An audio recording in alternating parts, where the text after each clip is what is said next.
आज हम बात करने वाले हैं एक ऐसे सुपरफूड की जिसकी कहानी बड़ी मजेदार है। जी हाँ, हम मखाने की बात कर रहे हैं। चलिए इसके पीछे की पूरी सच्चाई जानते हैं।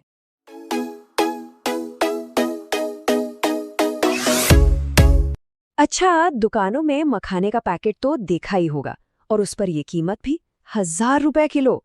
इसे एक प्रीमियम सुपरफूड की तरह बेचा जाता है। लेकिन सबसे हैरान करने वाली बात पता है क्या है? दुनिया का, जी हाँ, पूरी दुनिया का 85% मखाना भारत के सिर्फ एक राज्य बिहार से आता है। सोचिए, लगभग सारा का सारा मखाना एक ही जगह से। तो सवाल ये उठता है कि जब दाम इतना ज्यादा है और सारी पैदावार एक ही जगह हो रही है, तो ये पैसा ये जाता कहाँ है? चलिए इसी पहेली को सुलझाते हैं। इस सवाल का जवाब जानने के लिए सबसे पहले तो हमें ये समझना होगा कि मखाना कोई गेहूं या चावल जैसी आम फसल नहीं है।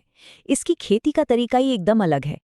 ये एक एक्वाटिक क्रॉप है, मतलब एक ऐसा पौधा जो अपना पूरा जीवन पानी के अंदर ही गुजार देता है। जमीन पर इसकी खेती हो ही नहीं सकती। और इसी वजह से मखाने को लेकर कई गलतफहमियां भी हैं। जैसे लोग सोचते हैं कि ये सिर्फ गहरे तालाबों में उगता है, पर सच तो ये है कि इसे सिर्फ 1.5 फीट पानी में भी उगाया जा सकता है। या फिर ये कि इसमें बहुत मुनाफा है, जबकि असलियत ये है कि सब कुछ मौसम और बाजार के भाव पर टिका होता है।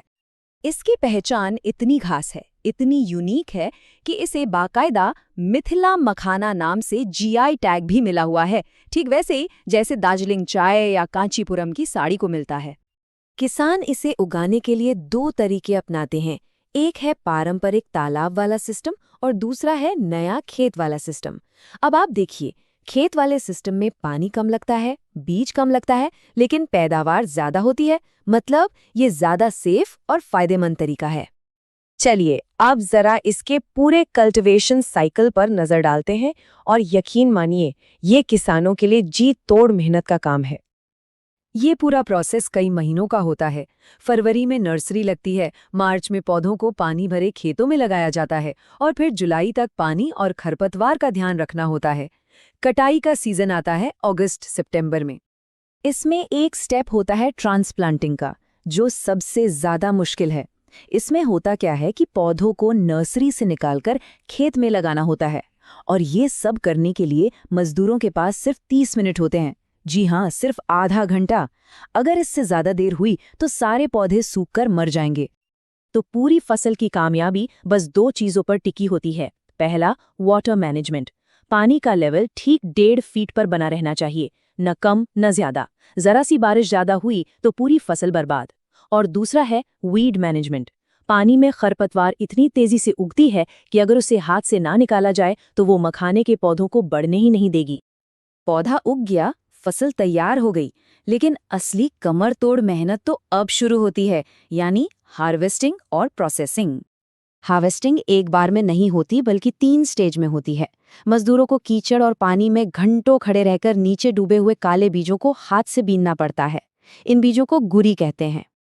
इस काम की मुश्किल का अंदाजा आप मजदूरी से ही लगा सकते हैं। पहली बार की कटाई के लिए जहां 40 रुपये प्रति किलो मिलते हैं, वहीं बाद में बचे खुचे बीज ढूंढने के लिए 100 से 150 रुपये किलो तक देने पड़ते हैं। हार्वेस्टिंग के बाद भी काम खत्म नहीं होता। फिर उन काले बीजों को धोया जाता है, धूप में एक खास तरीके से सुखाया जाता है, फिर गरम कढ़ाई में भूना जाता है और आखिर में गरम गरम बीज को हथौड़े से तोड़कर उसके अंदर से सफ़ेद मखाना निकाला जाता है। सब कुछ हाथ से होता है। तो इतनी सब मेहनत के बाद हम वापस अपने उसी पहले सवाल पर आते हैं कि आखिर पैसा जाता कहाँ है? देखिए, 1 एकड़ में मखाना उगाने का खर्च करीब 35,000 से 50,000 रुपए तक आता है।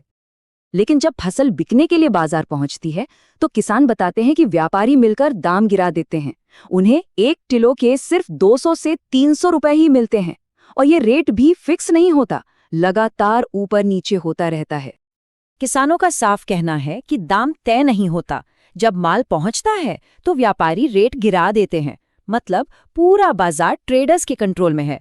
एक तरह की मोनोपोली है, जहां किसानों के पास अपनी मेहनत का सही दाम मांगने की कोई पावर ही नहीं है। तो अब आप हिसाब लगाइए, पूरा सीजन, इतनी मेहनत, इतना जोखिम, और आखिर में किसान के हाथ में आता है सिर्फ 50,000 से 1 लाख रुपए प्रति एकड़ का मुनाफा। तो ये जो इतना बड़ा गैप है, किसान की कमाई और बाजार की कीमत में इसे भरा कैसे जा सकता है? इसका क्या हल हो सकता है? एक्सपर्ट्स और किसान दोनों का मानना है कि रास्ता यही है कि किसान खुद प्रोसेसिंग करें, अपने खुद के ब्रांड बनाएं। किसान मिलकर अपनी कंपनियां यानी एफपीसीज बनाएं ताकि वो सीधे बाजार में मोलभाव कर सकें। और सबसे ज़रूरी, स्टोरेज की अच्छी सुविधा हो ताकि उन्हें मजबूरी में कम दाम पर अपनी फसल न बेचनी पड़े। तो ये हमें एक ज़रूरी सवाल पर लाकर छोड़ देता है। जब हम कोई सुपरफूड खरीदते हैं तो क्या हम ये सोचते हैं कि हमारी खरीदारी से असल में फ़ायदा किसका हो रहा है?